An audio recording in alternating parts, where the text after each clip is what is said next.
As I mentioned, this gospel today is a gospel that talks a lot about the church in different ways. If this were turned in as a writing assignment, might not have gotten a very good grade. There's mixed metaphors all over the place. Are you fishers? Are you shepherds? What's going on? What's the main image you want to work with? There's a lot going on, but I say it's all about the church. It's all about us and how we are to be. So we're told it's the third time that Jesus appeared to his followers, and this time, despite the fact that he had appeared to them already twice before, Peter and the boys were out fishing. It's as if nothing had happened. Nothing had changed them. They had seen Jesus rise from the dead already twice, but it hasn't changed their lives because they had to go fishing. And even when they recognize Jesus and see who he is, Peter still is, as he always is, a little out of touch with what's going on, and he puts on his clothes to jump into the water to swim to shore, which has got to be one of the funnier jokes in the gospel. Like, Peter, what are you doing? Nobody puts on clothes to go into the water to go swimming. But that's how confused and out of sorts Peter was, that he did not recognize Jesus, and then when he did, he didn't know what to do about it, so he just put on his clothes and jumped in the water to get to the shore. First century jokes don't land as well as they do today. But then they catch 153 fish, which is a weird number out of the blue. St. Jerome tells us that this was the number of species of fish known to the ancient world. And if that's true, then what the story is telling us is that the church is to include everybody. Everybody. You can't think of people that are not part of or called to be part of the church. That Jesus' resurrection and salvation is for all peoples of every shape, size, and color. And so this is something we know about the church. That we know that they're supposed to set the net wide. They're supposed to invite everyone.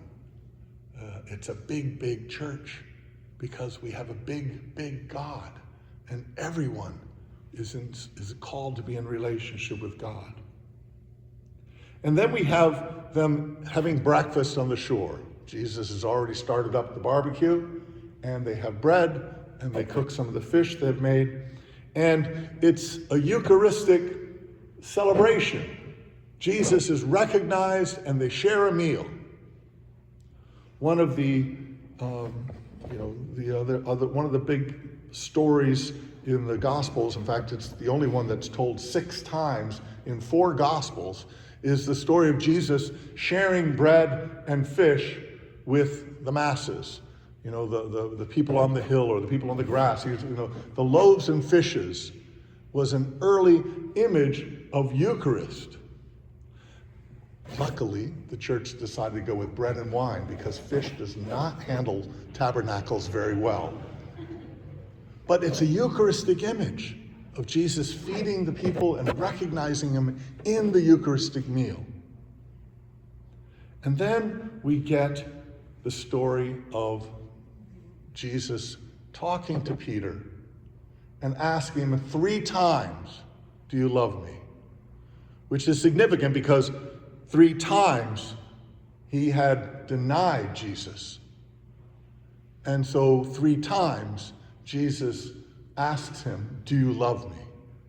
And he's told to feed his lambs, to feed his sheep, to care for the flock.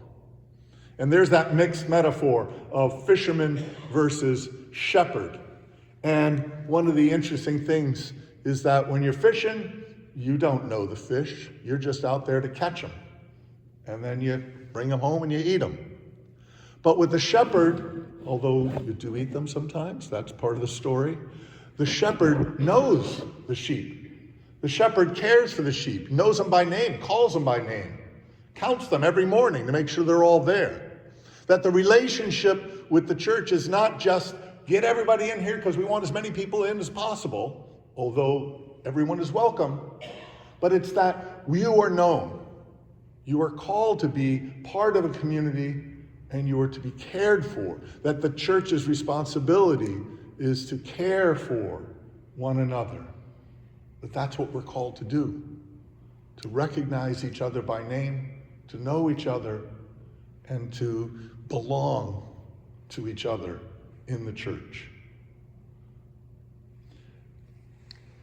Peter was obviously upset about this question about, do you love me? But he must have been perplexed at the last little coda at the end, where Jesus says, when you're old, you will not go where you want to go, you will go where you are instructed. And it says, someone else will lead you and you will hold your arms out. And then it says, he said this, signifying by what kind of death he would glorify God. That even in describing the greatness of the church, of how big it's supposed to be and how welcoming and how intimate we are to be with each other, we're reminded by Jesus, and yet there's a cost. That you're supposed to give of yourself. That you're supposed to pick up your cross every day and follow Jesus. That it's not a free ride, there's investment in it. And it means sacrifice. It means giving of ourselves. It means thinking about the other person before ourselves. That's part of the church too. And it can't just be a wonderful kumbaya celebration, but it has to be one in which we give of ourselves for the sake of others. This is another part of church. The entire gospel ends with Jesus' words, follow me, which is the same thing he said when he met the disciples. Follow me.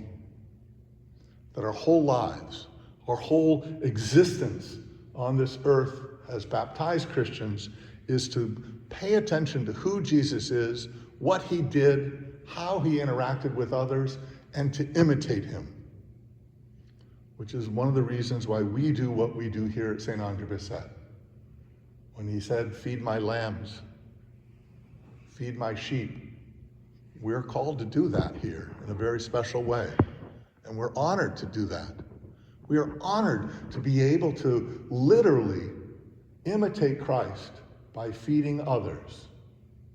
For that, we should rejoice and be grateful, because that means we're part of the fish, we're part of the sheep, and we have been called to follow him.